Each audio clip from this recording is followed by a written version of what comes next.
Hello everyone and welcome back to Dinova academy. आज की class में हम मध्य प्रदेश के रिलीजियस मॉन्यूमेंट्स और टूरिस्ट प्लेसेस के बारे में पढ़ेंगे। और ये रिलीजियस मॉन्यूमेंट्स वो हैं जो कि मध्य प्रदेश में टूरिज़्म को प्रमोट करते हैं। तो सबसे पहले मध्य प्रदेश के वो टूरिस्ट प्लेसेस जो रिलीजियस इंपॉर्टेंस के हैं, जिसमें सबसे पहला नाम आता है उज्जैन डिस्ट्रिक्ट का। उज्जैन डिस्ट्रिक्ट ऑल्दो सबसे ज़्यादा पॉपुलर है महाकालेश्वर मंदिर के लिए, लेकिन और भी कई यहाँ पर ऐसे मंदिर हैं जो वर्ल्ड फेमस हैं और लोग वहाँ पर आते हैं, श्रद्धालु आते हैं और जो मध्य प्रदेश में टूरिज़्म को बहुत ज़्यादा प्रमोट करते हैं। तो सबसे पहले जो उज्जैन डिस्ट्रिक्ट है वो शिप्रा नदी के किनारे पर है, ये जानना ज़रूरी है। और इसके कुछ पुराने नाम हैं जैसे कि अच्युतगामिनी, कनगसृंग और भोगवती, और ऋग्वेद में इसे आवर नाम से भी जाना जाता था। अब जब भारत महाजनपद में डिवाइडेड था एंशियंट टाइम में, तब मध्य प्रदेश में एक महाजनपद थी अवंती। अवंती महाजनपद का नॉर्दर्न कैपिटल उज्जैनी था और सदर्न कैपिटल था माहेशमती, जो कि प्रेजेंट डे माहेश्वर में है, खरगोन में। मध्य प्रदेश के उज्जैन में सिंहस्थ महाकुंभ मेला ऑर्गेनाइज किया जाता है हर 12 साल में रामघाट पर, और ये शिप्रा नदी के किनारे पर ही ऑर्गेनाइज किया जाता है। अब मध्य प्रदेश में कुछ मेजर जो टेम्पल्स हैं उनके बारे में पढ़ते हैं। सबसे पहले आता है महाकालेश्वर मंदिर, और भारत के जो 12 ज्योतिर्लिंग हैं उनमें से महाकालेश्वर ज्योतिर्लिंग इकलौती ऐसी ज्योतिर्लिंग है जो दक्षिण मुखी है, यानी इनका जो मुख है वो दक्षिण की तरफ है। गवर्नमेंट ने यहाँ पर महाकाल कॉरिडोर भी बनवाया है। उसके बाद मंगलनाथ मंदिर, ऐसा माना जाता है कि मंगलनाथ मंदिर वो जगह है जहाँ पर मंगल ग्रह का जन्म हुआ था। ओके, तो ये भी एक बहुत इम्पॉर्टेंट मंदिर है। उसके बाद नागचंद्रेश्वर मंदिर, गढ़कालिका माता मंदिर, संदीपनी आश्रम, ये वो आश्रम है जहाँ पर श्री कृष्ण, श्री बलराम और श्री सुदामा ने एजुकेशन प्राप्त की थी संदीपनी ऋषि से। ओके, उसके बाद जंतर मंतर ऑब्जर्वेटरी जो जयपुर के राजा जयसिंह ने बनवाई थी, ये भी उज्जैन में है। गोपाल मंदिर, हरसिद्धि टेम्पल जो एक शक्ति पीठ है और देवी हरसिद्धि का ये मंदिर है। उसके बाद काल भैरव मंदिर, जहाँ पर आपने सुना होगा मदिरा चढ़ाई जाती है प्रसाद के तौर पर। और चिंतामणि गणेश टेम्पल भी यहाँ पर है उज्जैन में। उज्जैन में कुछ प्री हिस्टोरिक साइट्स भी हैं जैसे कि नागदा। और प्री हिस्टोरिक साइट्स यानी कि यहाँ से इंसानों के होने के कुछ एविडेंसेस मिले हैं और बहुत ही इम्पॉर्टेंट प्री हिस्टोरिक साइट्स ये हैं।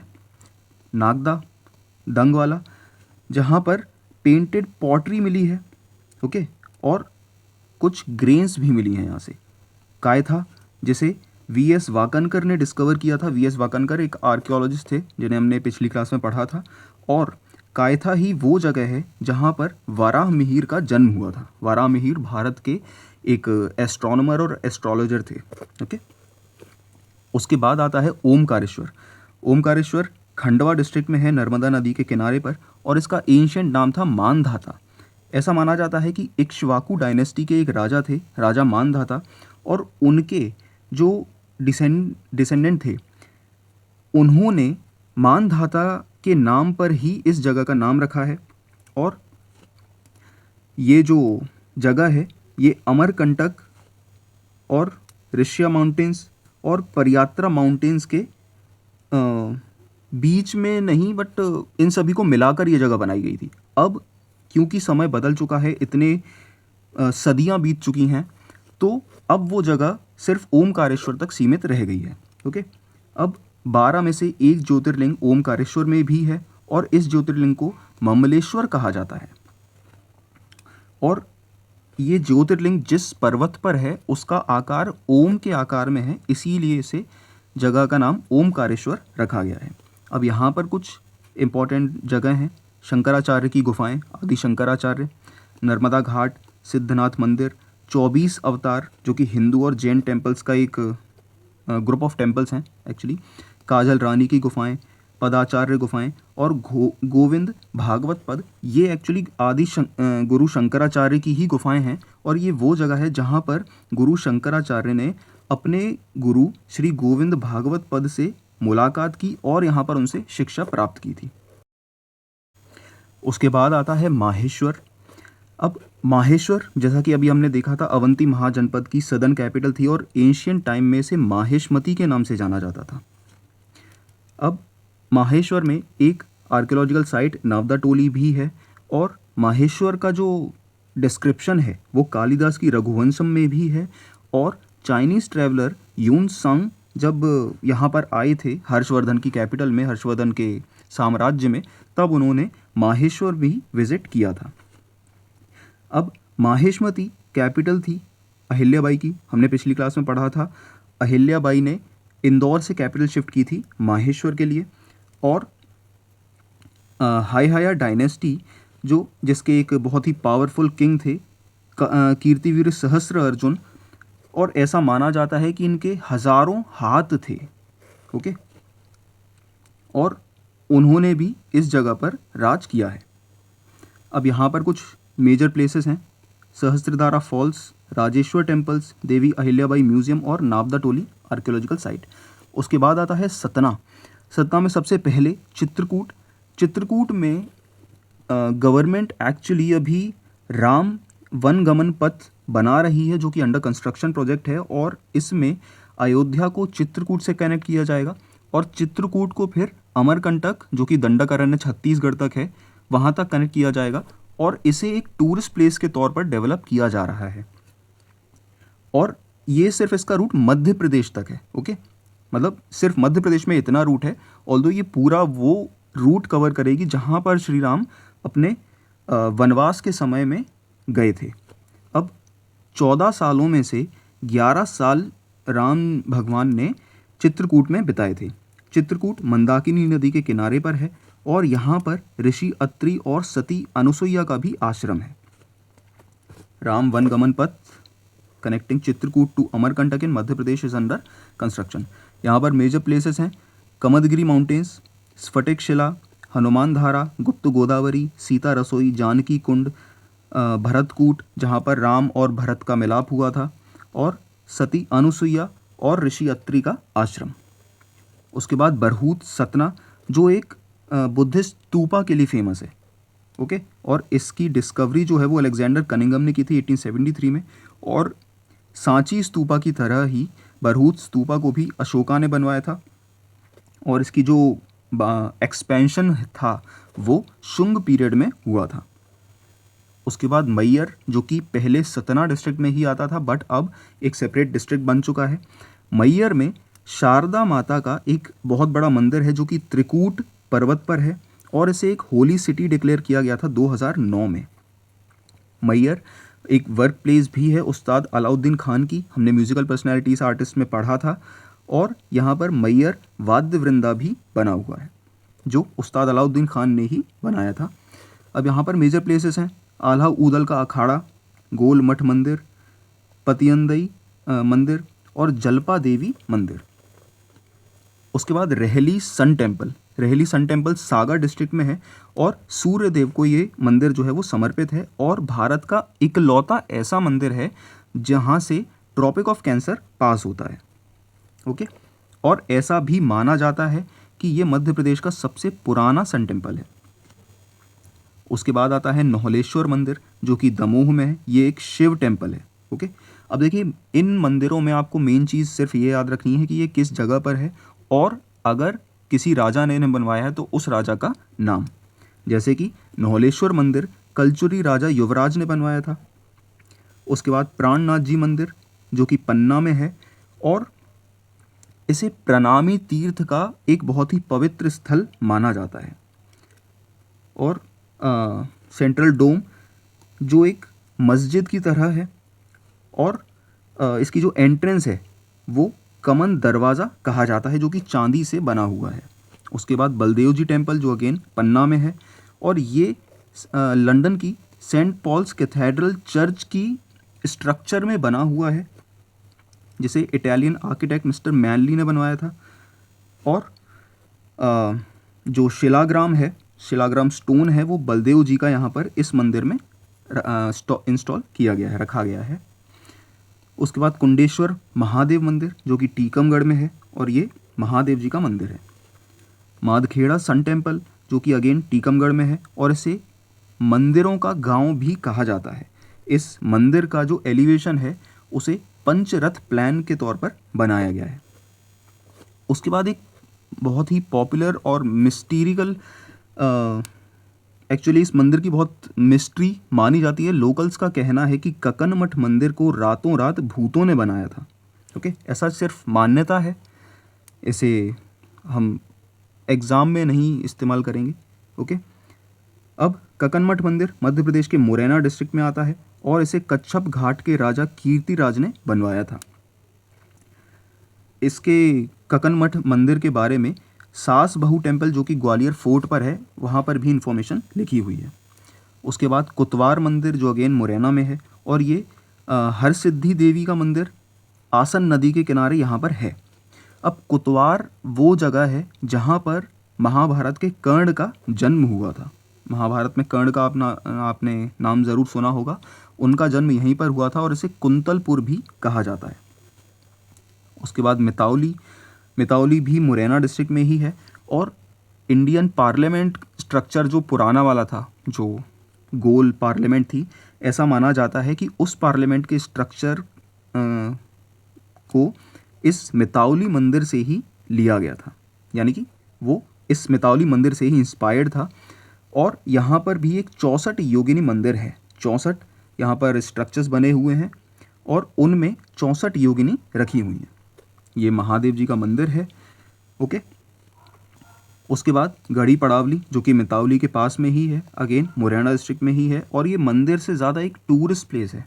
ये एक फोर्ट टाइप का है जहाँ पर मंदिर है, ऑल्दो प्रेजेंट है, बट ये एक फोर्ट भी है, मिताउली पड़ावली। उसके बाद आता है इन दोनों के पास में ही मुरैना डिस्ट्रिक्ट में अगेन बटेश्वर में ऐसा माना जाता है कि 200 से भी ज़्यादा मंदिर थे एक समय में यहाँ पर, बट समय के साथ यहाँ पर मंदिरों की संख्या कम होती गई, टूट गए और कुछ तोड़ भी दिए गए, और ये गुर्जर प्रतिहारों के साम्राज्य में बने थे, बटेश्वर ग्रुप ऑफ टेम्पल्स। उसके बाद रेणुका माता मंदिर जो कि गोहद तहसील है भिंड डिस्ट्रिक्ट में, उसमें रेणुका माता का मंदिर बना हुआ है। और ऐसा मान्यता है कि जब भगवान परशुराम ने अपनी माता का सर काटा था, तो वो सर जिस जगह पर गिरा था वहाँ पर ही ये मंदिर बना हुआ है। उसके बाद वनखंडेश्वर मंदिर, ये भी भिंड डिस्ट्रिक्ट में ही है, और पृथ्वीराज चौहान ने इस मंदिर को बनवाया था। सलकनपुर टेम्पल जो कि सीहोर में है, जो बीजासेन देवी को समर्पित है। गणेश टेम्पल सीहोर सिटी में। उसके बाद श्यामजी संक टेम्पल जो कि राजगढ़ में है। अन्नपूर्णा मंदिर इंदौर में। पशुपतिनाथ मंदिर, ये बहुत ही पॉपुलर मंदिर है और मध्य प्रदेश के मंदसौर डिस्ट्रिक्ट में है, और ऐसा माना जाता है कि ये इकलौती 8 मुखी शिवलिंग है। ओके, इसके 8 मुंह हैं ऐसा माना जाता है। उसके बाद 64 योगिनी मंदिर। 64 योगिनी मंदिर मध्य प्रदेश में 3 के आसपास मंदिर हैं। एक मुरैना में, मिताउली अभी हमने पढ़ा, 64 योगिनी मंदिर जबलपुर में, और एक 64 योगिनी मंदिर खजुराहो में। ये कलचुरी डायनेस्टी के टाइम पर बना था और ये गॉडेस दुर्गा को समर्पित है। उसके बाद गौरी सोमनाथ मंदिर जो कि एक 6 फुट लंबी शिवलिंग है। ओके, उसके बाद तक्षकेश्वर मंदिर जो अगेन मंदसौर में है, और ये नाग देवता को समर्पित है ये मंदिर। पीताम्बरा पीठ मंदिर जो कि मध्य प्रदेश के दतिया में है, और ये माँ बगुलामुखी देवी को समर्पित है ये मंदिर, और इसकी मान्यता बहुत ज़्यादा है, और यहाँ पर श्रद्धालुओं की संख्या भी जो है वो बहुत ही ज़्यादा संख्या में श्रद्धालु यहाँ पर आते हैं। उसके बाद बैजनाथ महादेव मंदिर जो कि आगर मालवा में है, और ऐसा माना जाता है कि ये एक ब्रिटिश ऑफिसर कर्नल मार्टिन ने बनवाया था, लेफ्टिनेंट कर्नल मार्टिन ने। और इसने ऐसा इसीलिए किया क्योंकि जब ये अफ़गान वॉर में था ब्रिटिश गवर्नमेंट की तरफ से, तो इनकी जो वाइफ थी उन्होंने माता से, जो उस समय मंदिर टूटा हुआ था, उनसे प्रार्थना की थी कि मेरे पति की रक्षा कीजिए। और तब जब कर्नल मार्टिन सही सलामत वापस आए, ठीक हो गए, उसके बाद इन्होंने ये मंदिर रिकंस्ट्रक्ट करवाया, दोबारा से बनवाया। ओके, उसके बाद नाचना कोठार जो कि पार्वती देवी का एक मंदिर है, और ये गुप्ता पीरियड का एक मंदिर है। ओके। अब यहाँ पर नाचना कोठार में चतुर्मुख और या फिर चौमुखनाथ मंदिर और महादेव मंदिर भी इम्पॉर्टेंट है। अब major Jain pilgrimage sites Madhya Pradesh में, सबसे पहले ऊन खरगोन में। अब इनका सिर्फ आपको नाम और ये यहाँ पर किस जैन भगवान की मूर्ति बनी हुई है वो जानना ज़रूरी है आपके लिए। अब ऊन खरगोन एक्चुअली हिंदू और जैन पिलग्रिमेज साइट है और ये खजुराहो मंदिर जिस समय पर बने थे उसी समय पर ये मंदिर भी बने हुए हैं। उसके बाद सोनागिरी दतिया, ये बहुत ही पॉपुलर जैन पिलग्रिमेज साइट है, ये मध्य प्रदेश के दतिया में है और 108 जैन मंदिर यहाँ पर हैं। मुक्तागिरी बैतूल, जहाँ पर 52 दिगंबर जैन टेम्पल्स हैं। जब जैनिज़्म में डिवीज़न हुआ तो दिगंबर और श्वेतांबर दो ब्रांचेस उसमें से बनी, जिसमें से दिगंबर जैन टेम्पल्स 52 दिगंबर जैन टेम्पल्स मुक्तागिरी बैतूल में है। उसके बाद पुष्पागिरी देवास में, और ये आचार्य पुष्पदंत सागर महाराज जी ने बनवाया है ये मंदिर। उसके बाद 52 गज बड़वानी, यहाँ पर 84 फुट का बड़ा स्टैचू है जो कि जैन तीर्थंकर आदिनाथ का है, जो जैनिज़्म के पहले तीर्थंकर भी माने जाते हैं। और ये एक मोनोलिथिक स्ट्रक्चर है। ओके, इसे एक पर्वत से काट कर बनाया गया है। ये सतपुड़ा माउंटेन रेंज में है। गोमतगिरी इंदौर में, और पापुराजी जैन पिलग्रिमेज ये टीकमगढ़ में है। उसके बाद पावागढ़ी खरगोन में, कुंडलपुर दमोह में, और पिसनहारी टेम्पल जबलपुर में है। अब कुछ मेजर गुरुद्वारा मध्य प्रदेश में, मेजर गुरुद्वारे ही हम पढ़ेंगे, जिसमें सबसे पहले आता है बुरहानपुर का गुरुद्वारा श्री बड़ी संगत साहिब। ओके, उसके बाद गुरुद्वारा भाईवाला संधू शिवपुरी में, और गुरुद्वारा दाता बंदी छोड़ ग्वालियर में। ऐसा माना जाता है कि श्री हरगोविंद जो 6th गुरु थे सिखिज़्म के, सिख रिलीजन में 6वें गुरु थे, उन्हें जहांगीर ने यहाँ पर बंदी बनाया था, और तब उसके बाद मतलब ये जो गुरुद्वारा है ये उन्हीं को समर्पित है। और ये मध्य प्रदेश का जो ग्वालियर में जो फोर्ट है, ग्वालियर फोर्ट, उसके कॉम्प्लेक्स में ही ये गुरुद्वारा बना हुआ है। उसके बाद कुछ मेजर मस्जिदें, जैसे दरगाह हकीमी बुरहानपुर में, ताजुल मस्जिद जो इंडिया की सबसे बड़ी मस्जिद है, इसे बेगम शाहजहां ने बनवाया था जो भोपाल की बेगम थी, और इसे कंप्लीट करवाया है हामिदुल्लाह खान ने। इसे क्राउन ऑफ मॉस्क्स भी कहा जाता है। मोती मस्जिद जिसे बेगम सिकंदर ने बनवाया था, ये भी भोपाल में ही है, और ये इंस्पायर्ड है दिल्ली की जामा मस्जिद से, मतलब इसका जो स्ट्रक्चर है वो दिल्ली की जामा मस्जिद से इंस्पायर्ड है। उसके बाद लात की मस्जिद, ये धार में है और फिरोज शाह तुगलक ने इसे बनवाया था। ढाई सीढ़ी मस्जिद जो कि भोपाल में है, और इसे दोस्त मोहम्मद खान ने बनवाया था। अब कुछ natural beauty tourist destinations Madhya Pradesh में, जिसमें सबसे पहले आती है पचमढ़ी, मध्य प्रदेश का बहुत बड़ा ये हिल स्टेशन है, और इसे क्वीन ऑफ सतपुड़ा भी कहते हैं। क्वीन ऑफ सतपुड़ा के साथ साथ इसे कश्मीर ऑफ मध्य प्रदेश भी कहते हैं। और मध्य प्रदेश की एक और जगह है जिसे कश्मीर ऑफ मध्य प्रदेश कहते हैं, वो है नरसिंहगढ़। ओके, तो दोनों नाम आप याद रखिए।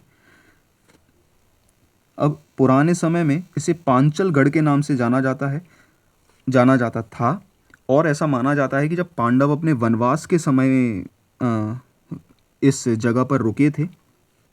ओके, और यहाँ पर मड़ी बनी हुई हैं, जो जिस छोटे गुफाओं में वो लोग रुकते थे उन्हें मादी कहा जाता था, और 5 ऐसी मादी बनी हुई हैं, और इसीलिए इसका नाम पचमढ़ी रखा गया है, ऐसा माना जाता है।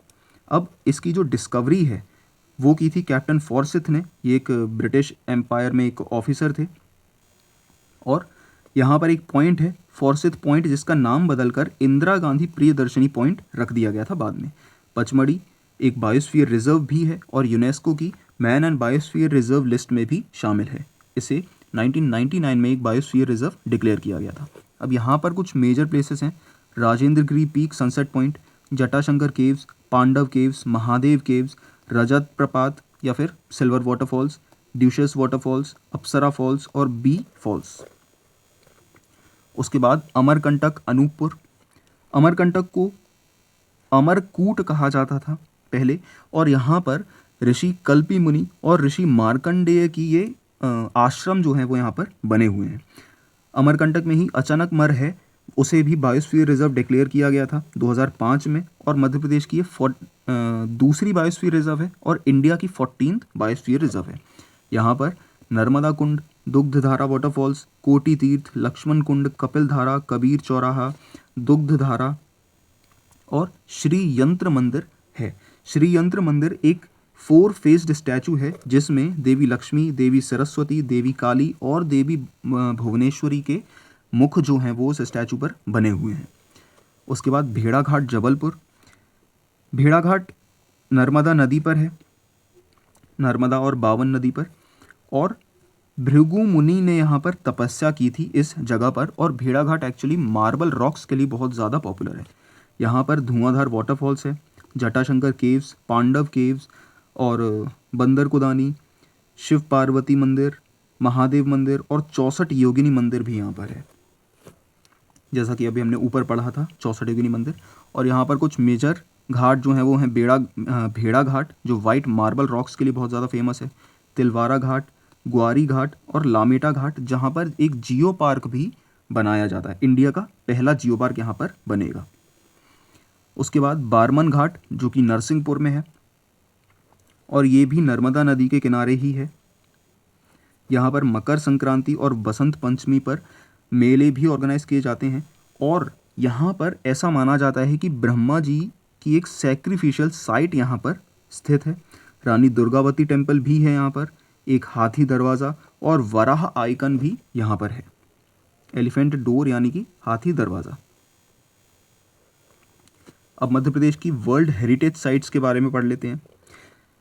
मध्य प्रदेश में कुल मिलाकर 3 वर्ल्ड हेरिटेज साइट्स हैं, जिसमें सबसे पहले आती है Khajuraho group of temples. Khajuraho को पुराने समय में खजूर वाहक कहा जाता था और ऐसा नाम इसका खजूर ज़्यादा होने की वजह से इस जगह पर रखा गया था। चंदेला रूलर्स जब राज कर रहे थे उस समय 950 से 1050 AD तक इन्होंने ये खजुराहो ग्रुप ऑफ टेम्पल्स बनवाए हैं। और ये जो मंदिर हैं ये 85 टोटल टेम्पल्स थे, आज सिर्फ 22 रह गए हैं और इन्हें 3 पार्ट्स में डिवाइड किया गया है, वेस्ट, ईस्ट और साउथ। यहाँ पर जैन, शिव और वैष्णविज्म के टेम्पल्स बने हुए हैं। 1986 में इसे UNESCO world heritage site declare किया गया था। अब इसमें जो 3 ज्योग्राफिकल ग्रुप्स हैं उसमें वेस्टर्न ग्रुप में आते हैं कंदरिया महादेव टेम्पल जो कि यहाँ पर सबसे बड़ा मंदिर है, 64 योगिनी मंदिर, चित्रगुप्त मंदिर, विश्वनाथ मंदिर, लक्ष्मण मंदिर, वराहा मंदिर, नंदी मंदिर, पार्वती मंदिर और मतंगेश्वर मंदिर इसमें मेजर हैं। उसके बाद ईस्टर्न ग्रुप में ब्रह्मा, वामन और जावरी का मंदिर, पार्श्वनाथ मंदिर, घंटाई मंदिर और आदिनाथ मंदिर शामिल हैं। सदर्न ग्रुप में दूल्हा देव और चतुर्भुज मंदिर शामिल हैं। इसमें एक चित्रगुप्त मंदिर जो है वेस्टर्न ग्रुप में बहुत इंपॉर्टेंट मंदिर है ये भी, और कंदरिया महादेव, ये 2 मंदिर यहाँ पर बहुत ज़्यादा इंपॉर्टेंट है। अब कंदरिया महादेव यहाँ पर सबसे बड़ा मंदिर है जो कि शिव भगवान को समर्पित है और इसे चंदेला रूलर विद्याधर चंदेल ने बनवाया था। लक्ष्मण टेम्पल, चित्रगुप्त मंदिर जो कि राजा ज्ञानदेव ने बनवाया था और ये सूर्य भगवान और को समर्पित है। और यहाँ पर 7 घोड़ों पर, यानी ये जो मंदिर जिस आकार में बना हुआ है ऐसा लगता है कि 7 घोड़ों पर सूर्य भगवान जा रहे हैं।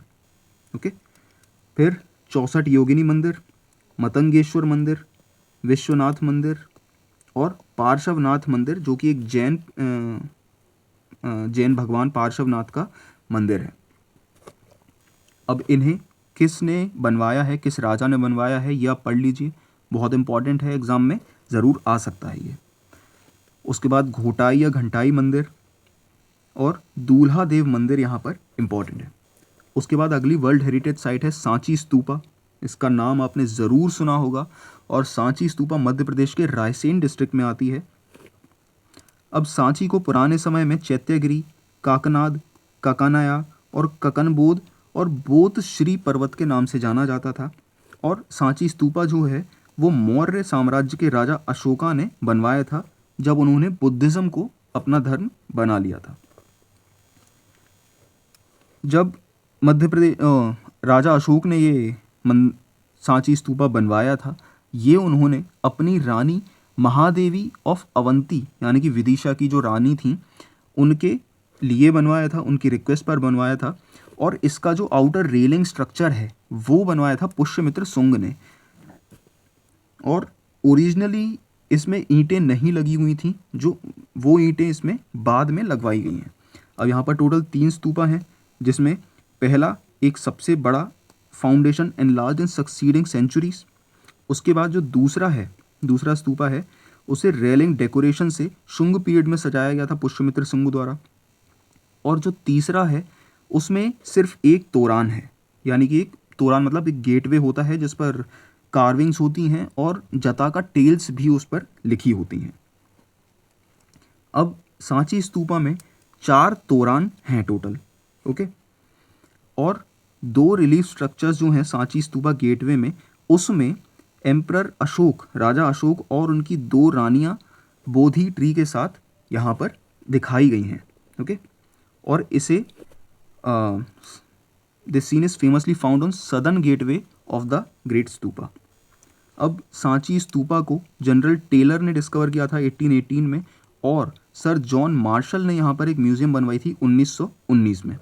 यूनेस्को ने इसे वर्ल्ड हेरिटेज साइट डिक्लेयर किया था 1989 में। और 2013 में यहाँ पर एक सांची यूनिवर्सिटी जो कि बुद्धिस्ट स्पिरिचुअल सेंटर के तौर पर इस्टेब्लिश की गई थी वो भी हुई है यहाँ पर सेटअप। और इंडियन गवर्नमेंट ने 200 रुपये के नोट पर सांची स्तूपा का ही जो फोटोग्राफ है उसे प्रिंट करवाया है। सांची इंडिया की पहली सोलर सिटी भी है जो कि 2013 में ही बनी है।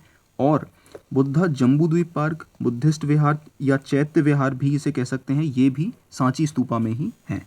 जो पूरा उसका कॉम्प्लेक्स है यहाँ पर है। उसके बाद तीसरी वर्ल्ड हेरिटेज साइट है भीमबेटका केव्स। भीमबेटका केव भी ओबदुल्लागंज रायसेन में है। इसे विष्णु श्रीधर वाकनकर ने डिस्कवर किया था। और यहाँ पर ये जो पेंटिंग्स आप देख रहे हैं, ये ऐसा माना जाता है कि ये पेंटिंग्स जो हैं वो वेजिटेबल कलर्स और ब्रश से बनाई गई हैं, ओके। और ये बहुत ही पुरानी है, एंशियंट टाइम से ये हैं। और इसे यूनेस्को ने 2003 में वर्ल्ड हेरिटेज साइट डिक्लेयर किया था। यहाँ पर टोटल 7 अलग अलग पीरियड्स की पेंटिंग है, जिसमें पैलियोलिथिक, मीजोलिथिक और से लेकर मेडिवल पीरियड तक की पेंटिंग्स यहाँ पर हैं। अब ऐसा साइंटिस्ट ने और आर्कियोलॉजिस्ट ने ऐसा ऑब्जर्व किया है कि ये जो पेंटिंग्स बनी हुई हैं इनमें टोटल 20 लेयर्स हैं एक पेंटिंग की, यानी कि एक के ऊपर एक ऐसे करके 20 टोटल लेयर्स हैं। और तब जाकर इतने हज़ारों सालों तक ये पेंटिंग्स इन पत्थरों पर बनी हुई हैं। यहाँ पर कुल 700 रॉक शेल्टर्स हैं और जिनमें से 400 में प्री हिस्टोरिक पेंटिंग्स पाई गई हैं। अब कुछ लोकल्स का मानना है कि भीम, महाभारत पीरियड से जो भीम थे वो भी यहाँ पर रहे हैं, इसीलिए इस जगह का नाम भीमबेटका रखा गया है। तो ये थी आज की क्लास। और आज हमने जो टेम्पल्स पढ़े हैं वो सिर्फ मेजर टेम्पल्स हैं।